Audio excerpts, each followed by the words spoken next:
नमस्कार विद्यार्थ्यांनो, माझे नाव माधुरी राजभर आहे। मी तुम्हाला हिंदी हा विषय शिकवणार आहे। आज विद्यालय तुमच्या स्वागत करत आहे।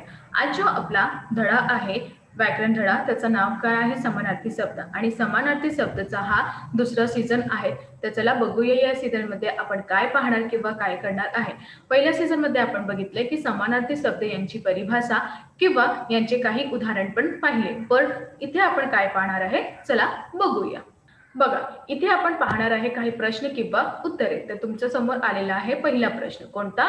पहिला प्रश्न आलेला आहे। तर चला बघूया काय दिले आहे यामध्ये। बघूया, बघा पहिला प्रश्न आहे, निम्नलिखित शब्दों के सामने उनके समानार्थी शब्द लिखो। तर इथे जे तुमचा पहिला प्रश्न आलेला आहे ते असा आलेला आहे की निम्नलिखित म्हणजे निम्नलिखित शब्दाच्या सामने तुम्हाला त्यांचे समानार्थी शब्द म्हणजे तसेच तशा शब्द दिलेले आहेत ते तुम्हाला करायचं आहे। कळलं की नाही? हो, तर इथे काय दिलेलं आहे? समानार्थी शब्द यांना त्यांच्या शब्द लिहायचा आहे। तर इथे बघा, जंगलचं काय होणार? वन। जंगल याचं काय होणार? वन। सागर यांच्या काय होणार? समुद्र। काय होणार? समुद्र होणार। भूमीचा धरती, सागरचा समुद्र, भूमीचा धरती। आणि इथे कमल जे आहे त्यांचं काय होणार? पंकज। काय होणार? पंकज। कमलला आपण काय सांगतो किंवा त्यांचा दुसरा समान शब्द किंवा समान अर्थ काय आहे? पंकज आहे। पर्वत म्हणजे गिरी। पर्वत म्हणजे काय? गिरी। आणि वायू म्हणजे हवा। हे सगळं जे आहे त्यांच्या समान ही अर्थ आहे किंवा त्यांचा शब्द दिलेले आहेत। तर चला अजून काय आहे बघूया। प्रश्न दूसरा। प्रश्न कोणता आहे? प्रश्न दूसरा आहे, कोष्टक में दिए गए शब्दों में से उचित समानार्थी शब्द चुनकर लिखो। तर तुम्हाला इथे काही कोष्टक मध्ये बघा, नीट प्रमाणे ऐकून घ्या हा। इथे प्रश्न दूसरा काय? कोष्टक में दिए गए शब्दों में से उचित समानार्थी शब्द चुनकर लिखो। तुम्हाला काय करायचं? हा जे शब्द दिलेला आहे या शब्दात तुम्ही हा जे शब्द दिला आहे किंवा हा जे उत्तर दिला याबद्दलही तुम्हाला ते त्यांचा कोणता उत्तर आहे ते आम्हाला बघायचं आहे। तर चला बघूया। बघा, जसे आनंद, आनंदचं काय होणार? प्रसन्नता। ते खूप आनंद आहे। आपण म्हणतो ते खूप आनंदी आहे, ते खूपच प्रसन्न आहे। तर यांचं उत्तर काय येणार? प्रसन्नता असंही येणार। दुसरं तुम्ही बघणार साहस। साहस म्हणजे काय होतं? हिम्मत। काय होतं? हिम्मत। ते खूपच हिम्मती आहे किंवा ते खूपच हिम्मत आहे त्याचं। तर याबद्दल इथे आपण हिम्मत असंही लिहिलेले आहे। इथे बघा बंदर। बंदर म्हणजे काय? कपी। म्हणजे कपीय। काय आहे? कपी। तर बंदर याप्रमाणे इथे कपी असंही दिलेले आहे। तर यांचं उत्तर काय आहे? कपी। तर इथे बघणार आपण रेन। रेन म्हणजे काय? रात। तर इथे याप्रमाणे इथे रेत किंवा रेनचा अंतर काय दिलेले आहे किंवा याप्रमाणे इथे काय दिलेले आहे की रेन। रेन म्हणजे काय असतात की रात होऊन चाललेला आहे। तर याबद्दल इथे तुम्ही बघणार की इथे रात दिलेला आहे। काय दिलेला आहे? रात असंही दिलेला आहे। तर चला अजून बघूया। आता तुमच्या समोर आलेला आहे काही अजून शब्द। बघा, सूरज। सूरज म्हणजे काय होतात? रवी। काय होतात? रवी। सूरजचा अर्थ काय आहे? रवी। फूल म्हणजे पुष्प। फूलचं काय आहे? पुष्प आहे। बदन म्हणजे शरीर। तर याप्रमाणे इथे जे समानार्थी शब्द दिलेले जात आहे त्यांचा शब्द असा तुम्हाला शोधून लिहायचा आहे। तर याप्रमाणे तुम्हाला असं कळणार की यांच्या काही शब्द असे पण आहे त्यांच्या समानार्थी अर्थ किंवा त्यांच्या समानार्थी शब्द तसेही दिलेले आहे। तुम्हाला हा जे प्रश्न आहे ते कुठून येत आहे किंवा कसं येत आहे हे पण सगळं तुम्ही पाहू या, कारण याबद्दलही तुम्हाला कळणार किंवा याबद्दलही तुम्हाला हे कळून जाणार आहे की तुम्ही कशाबद्दल हा सगळं करू शकता। कळलं की नाही?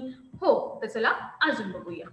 बघा, आता तुमच्या समोर काय दिलेलं आहे? विभाग अ आणि विभाग ब दिए गए समानार्थी शब्द की जोडियां बनाओ। आता इथे काही विभाग अ किंवा काही विभाग ब दिलेले आहेत की नाही? लवकर सांगा।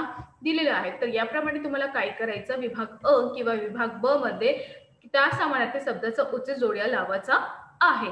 तर इथे बघा किनारा। तर किनाऱ्याचं काय होणार? इथे तुम्ही बघत आहे ना, तर तुम्ही सांगा मला किनाऱ्याचं काय होणार? लवकर सांगा। काय मी सांगू? चला, तर इथे किनाऱ्याचं काय होणार हे मी नंतर तुम्हाला सांगणार आहे। परंतु पहिला आपण काय प्रश्न आहेत हे पण विचारू या किंवा अभ्यास करूया किंवा वाचन करूया। बघा, पहिला तुमचा आहे विभाग अ मध्ये किनारा। काय आहे? किनारा. आणि दुसरा तुमचा आहे रोशनी. काय आहे? रोशनी. तर इथे काय दिलेले आहे? रोशनी. तिसरा जे तुमचा आहे लेखणी. काय दिलेलं आहे? लेखनी. काय दिलेलं आहे? लेखनी दिलेलं आहे. चौथा जे तुमच्या आहे इथे सोना, म्हणजे इथे काय दिलेलं आहे? सोना दिलेले आहे. पाचवा जे तुमच्या आहे त्यांना म्हणतात आपण सुंदर.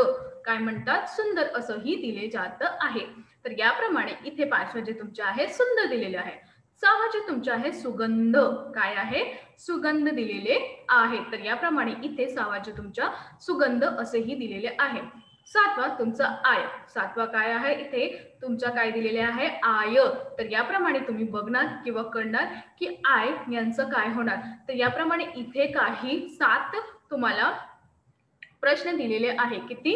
7 प्रश्न दिलेले आहे. तर याबद्दल तुम्हाला असे माहिती झालेले आहे की तुम्हाला इथे जे दिलेले आहे याला शोधून किंवा याला हा यांचं उत्तर काय येणार हे तुम्हाला कळणार किंवा तुम्हाला लिहिणार आहे. तर चला बघूया. बघा उत्तर. तर किनाऱ्याचं काय होणार? तट. किनाऱ्याचं काय होणार? तट. तर याप्रमाणे किनाऱ्याचं काय होणार? तट. दुसरा रोशनी. तर इथं काय होणार यांचा? प्रकाश. रोशनीचं काय होणार? प्रकाश. तर याप्रमाणे रोशनीचा काय होणार? प्रकाशी होणार. लेखणी म्हणजे कलम. लेखणी म्हणजे काय होणार? कलम. काय होणार? कलम. सोना म्हणजे स्वर्ण. इथे कणक पण येणार, ते पण लिहिणार तर चालेल आणि हे पण लिहिणार तर चालेल. असं नाही ते गलत होईल किंवा गलत होणार. तर याबद्दल यांचं सोन्याचं काय होणार? स्वर्ण असंही दिलेले जात आहे. तर इथे तुम्ही बघणार सुंदरचं काय होणार? खूपसूरत. सुंदरचं काय होणार? इथे खूपसूरत ही होणार. सुगंधच्या खुशबू. सुगंधचा काय भेटत इथे? खुशबू असंही लिहिलेलं आहे. आयचं काय होणार? आमदनी. काय होणार? आमदनी होणार. याबद्दल तुम्ही पाहणार की जे समानार्थी शब्द आहे, जे समानार्थी शब्द आहेत त्यांना आपण पर्यायवाची शब्द असंही म्हणतं. तर याप्रमाणे हे जे शब्द दिलेले आहे तुमच्या समोर त्यांच्या कसं निर्धारित करूयात किंवा त्यांच्या काही प्रश्न असंही असतात की ते आपल्याला नाही ठाऊक असतात. कारण की काही प्रश्न असं पण दिलेले होते जे पूर्ण प्रश्न विचारतात आणि त्यातून तुम्हाला पाहायचं आहे की याबद्दल तुम्ही समानार्थी शब्द कसा पुणे केलेला आहे किंवा कसा मुले करणार आहे. तर याप्रमाणे तुम्हाला असंही दिलेले आहे. तर तुम्हाला कसं करायचं आहे? हे जे समानार्थी शब्द प्रश्न विचारून जात आहे त्याबद्दल तुम्ही काय लिहिणार किंवा काय करणार आहे हे पण तुम्हाला करायचं आहे. हा आणि समानार्थी शब्द खूपच सोपे आहे आणि खूपच छोटे व्याकरण आहे. त्याबद्दल याच्यात काही अजून माहिती नाही आहे. फक्त समान अर्थ आहे यांचा अर्थ आणि पर्यायवाची शब्द ज्यांना समानार्थी शब्द सांगतात किंवा समानार्थी शब्दचा समान अर्थ आहे त्यांना आपण पर्यायवाची शब्द पण असंही सांगितले आहे किंवा सांगणार आहे. तर याप्रमाणे असंही अ विभाग किंवा ब विभागातून अशा प्रश्नाचे उत्तरे दिलेले होते. कळलं की नाही तुम्हाला? हो. चला आता आपण पाहूया प्रश्न चौथा. कोणता? प्रश्न चौथा पाहूया. निम्नलिखित शब्दों और उनके समानार्थी शब्दों का वाक्य में प्रयोग करो. आता इथे काय दिलेलं आहे? निम्नलिखित शब्द दिलेले आहे. काय दिलेले आहे? निम्नलिखित शब्द दिलेले आहेत त्यांना आपल्याला त्यांचा समानार्थी शब्द यांचा प्रयोग करायचा आहे. तर चला बघूया. तर पहिले काय आहे? पुष्प आणि फूल. काय आहे? पुष्प आणि फूल. हे दोघं जे आहे ना ते कसं आहे? एकसारखाच आहे. त्यांचा अर्थ पण एकसारखा आहे. बघा जसा फूल प्रकृति का सिंगार है. तर फूल यांचा प्रयोग कसे केलेला आहे वाक्यात? फूल प्रकृति का सिंगार आहे. फूल हा जे प्राकृतिक का काय आहे? शिंगार आहे. कारण की फूल जे हे आहे जे आपण देवाला पण चढवतात आणि आपण आपल्या जेव्हा सिंगार करते ते आपल्या डोक्यावर पण किंवा केशावर पण लावतात. तर याप्रमाणे हा जो फूल आहे ते प्राकृतिकचा काय आहे? सिंगार आहे. कळलं की नाही? हो. दुसरा बघा. पुजारी ने पीला पुष्प भगवान को चढ़ाया. पुजारी यांनी काय केले? पिवळा पुष्प कोणाला चढवले? भगवान म्हणजे देवालाच चढवले. तर याप्रमाणे तुम्ही बघणार की इथे जे फूल आहे त्यांचा वेगळा शब्द किंवा प्रश्न दिलेले आहे आणि इथे जे फूल आहे त्यांचा वेगळा प्रश्न दिला आहे. तर याबद्दल हा दोघांचा शब्दाचा आपण प्रयोग केलेले आहेत. कळतं की नाही? हो. तर चला दुसरा बघूया. बघा दुसरा. आकाश में मेघ गरज रहे हैं. आकाशात मेघ गरजलेले आहे किंवा गरजत आहे. तर याप्रमाणे आकाशात मेघ गरजत आहे. तर इथे आपण पाहणार आहे की ग्रीष्म ऋतू से सभी को बादलों की प्रतीक्षा रहती है. ग्रीष्म ऋतू यातून सगळ्याला बादलाची प्रतीक्षा राहत होते. कारण की ग्रीष्म ऋतू जेव्हा वाढत जाणार आहे त्याबद्दल आपल्याला वर्षा कधी येणार हे आपण सांगायचं किंवा हे वर्षा कधी येणार आपण वाट पाहत आहे, तरी इथे लिहिलेलं आहे की जे ग्रीष्म ऋतू ते सगळं बादलाची अपेक्षा किंवा प्रतीक्षा करत आहे. तर याबद्दल तुम्ही पाहणार की हे जे मेघ आणि बादल आहे तर यांचा निर्माण कसा वाक्यात प्रयोग केलेले आहे. कळलं की नाही? हो. तर चला अजून बघूया. बघा, आता तुमच्या समोर आलेला आहे प्रश्न तिसरा. कोणता? प्रश्न तिसरा. तर बघा इथे वर्षा. तर वर्षा ऋतू में नदी नाले जल से भर जाते हैं. जेव्हा वर्षा ऋतू होतात त्याबद्दल नदी किंवा नाले जळातून भरून जात आहे. कळलं? हो. इथे बघा, बाढ़ का पाणी विनाश घेता आहे. बाढ़ यांचा पाणी विनाश रूप धारण केलेले जात आहे, कारण की जेव्हा बाढ़ येतात खूपच लोक त्यातून त्यांचं नुकसान होऊन जात आहे. म्हणून इथे सांगितले आहे की जे बाढ़ आहे ते खूपच पाण्यातून किंवा त्यांचे विनाश होऊन जात आहे. कळतं की नाही? लवकरच लवकर सांगा. हो. तर इथे बघा चौथा, यह रस्ता आगे बंद है. हा जे रस्ता आहे ते मागे कुठे काय आहे? बंद करून ठेवलेला आहे किंवा बंद आहे. तर याप्रमाणे इथे तुम्ही बघणार की हा रास्ता बंद आहे. मार्ग फुलो से भरा आहे. तर रास्ता आणि मार्ग हे दोघं हे एकमेकाशी आहेत किंवा एकही शब्दात आहे. तर याप्रमाणे रास्ता किंवा मार्ग एकही आहे. तर हा दोघंही भरलेला किंवा बंद आहे. कळलं की नाही? लवकरच लवकर सांगा. कळलं? छान. आता पाचवा बघूया. पूर्णिमा के चंद्रमा की चांदनी. नीटप्रमाणे ऐकून घ्या. पूर्णिमा के चंद्रमा की चांदनी फैल रही है. पूर्णिमाचे चंद्रमाची ही चांदणी पसरत आहे. तर याप्रमाणे तुम्ही बघणार की इथे चंद्रमा आहे आणि इथे चांद आहे, परंतु यांचा वाक्यप्रयोग कधी कसा वेगळे केलेले जात आहे हे तुम्ही पाहणार आहे. बघा, पूर्णिमा के चंद्रमा की चांदनी फैल रही है आणि इथे बालकृष्ण माँ से चांद लेने की जिद्द करने लगे. हा जे बालकृष्ण आहे म्हणजे बालगोपाल जे आहे ते आपल्या आईचा चांद घेण्याची जिद्द करलेला आहे की मला ही चांद हवे. तर याप्रमाणे तुम्ही बघणार की इथे चंद्रमा किंवा इथे चांद किंवा इथे चांदणी इथे चांद याप्रमाणे यांचा वाक्यात प्रयोग कुठून केलेला आहे किंवा कसा केलेला आहे हे आपण पाहत आहे. कळलं की नाही?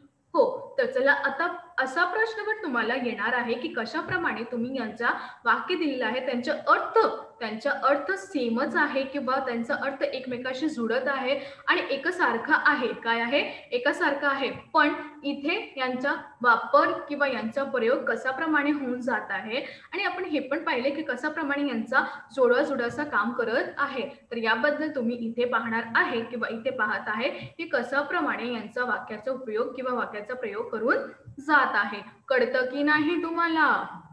हो. जेव्हा तुम्हाला नाही कळणार तेव्हा तुम्ही मला सांगणार आहे. तर खरंच सांगा, कळलं की नाही? हो. कधी-कधी कसं होतं ना, की तुम्हाला समोर काय दिलेलं असतं, की यांचा पर्यायवाची शब्द करा. तर तुम्ही काय करते, की तुम्ही विसरते. कारण तुम्हाला असं वाटतं, की हा पर्यायवाची नवीन शब्द भेटलेला आहे आम्हाला. आम्ही कसं करू? तर हा नाही आहे. मी तुम्हाला तसेच परत-परत सांगत आहे, की समानार्थी शब्दाला आपण पर्यायवाची शब्द असंही सांगत आहे. कळलं की नाही? लवकरच लवकर सांगा. हो. तर चला अजून बघूया. बघा, रामजी 14 वर्ष वन में रहे. रामजी म्हणजे रामचे देवा आहे, रामजे भगवान आहे. हे 14 वर्ष कुठे राहत होता? वनात राहत होता. कुठे? वनात राहत होता. आता इथे हम हर साल एक पौधा अवश्य लगाते. आम्ही हर वर्षी एक पौधा अवश्य लागते किंवा एक वृक्ष अवश्य लावत आहे. तर याप्रमाणे इथे 6वा प्रश्न असंही दिलेले आहे. आता आपल्या समोर आलेला आहे प्रश्न 7वा. कोणता? प्रश्न 7वा. हमारे स्कूल में बहुत बड़ा बगीचा है. आमच्या शाळेमध्ये खूपच मोठा बगीचा किंवा उपवन किंवा वन आलेला आहे. तर या बद्दल हमने उपवन में बहुत सुंदर तितलियां देखी. आम्ही उपवनमध्ये खूपच सुंदर, खूपच चांगली तितलिया किंवा पाखरू बघितले. कळलं की नाही? लवकरच लवकर सांगा. कळलं. तर याप्रमाणे इथे तुम्ही बघणार की कशाप्रमाणे याचा परिवर्तन होऊन जात आहे. तर आज आपण काय शिकलो? आज आपण शिकलो की समानार्थी शब्द यांची परिभाषा कशाबद्दल आहे आणि यांचा प्रश्न कसा विचारून जात आहे. जेव्हा आपण बघितले की यांचा जोडवा असंही प्रश्न आलेला आहे किंवा या समानार्थी शब्दाचं परिवर्तन करा किंवा समानार्थी शब्द लिहा हे पण आपण पाहिले आणि यांचं काही वाक्य 2 वाक्य आहे जे वेगवेगळा शब्द आहे परंतु त्यांचा अर्थ एकच आहे. त्यांचा वाक्यात प्रयोग कशाप्रमाणे केलेले जात आहे किंवा कसा केलेले आहेत हे पण आपण बघितले.